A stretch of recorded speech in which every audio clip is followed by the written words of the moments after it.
নমস্কার, কণাস food diary থেকে আমি আশিস কণা। আজকে আমি করে দেখাবো পনির কাটলেট।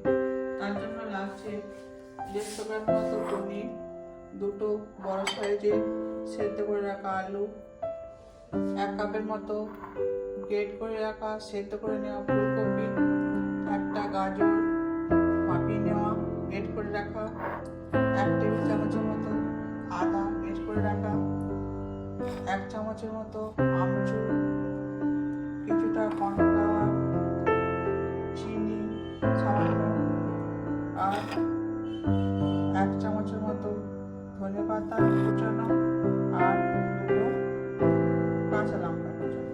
আমি পনিরের মধ্যে প্রথমে সেদ্ধ করে রাখা আলুটা দেব, ফুলকপি দেব,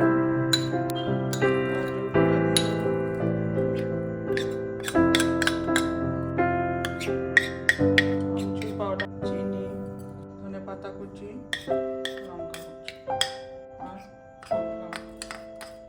পরিমাণ মতো লবণ দেব, ধনে পাউডার 1/2 চামচের মতো, ভালোভাবে আমি মেখে নেব। এটা আমার ঠিক মাখা হয়ে গেছে। মাখা হয়ে গেলে শেষে ছোট চামচে 1 চামচের মতো গরম মশলা দিয়ে দেবো, তারপরে মেখে নেব। ছোট ছোট বলের আকারে আস্তে আস্তে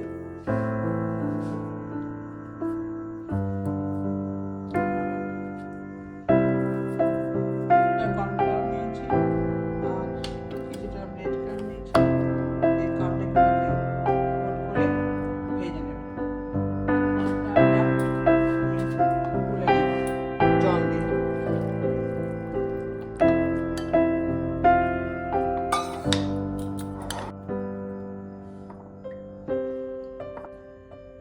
কর্নফ্লাওয়ার গোলার মধ্যে ডুবিয়ে নিই,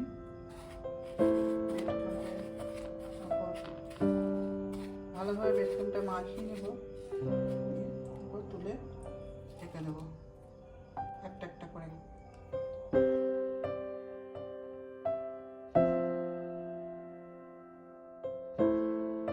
দেখুন আমার পনিরের কাটলেটগুলো কর্নফ্লাওয়ারে ডুবিয়ে আমার ব্রেড ক্রাম্ব দিয়ে গোল করে রেখে দিয়েছি। এই কাটলেটগুলো ভাজার জন্য সরষের তেল দেবো।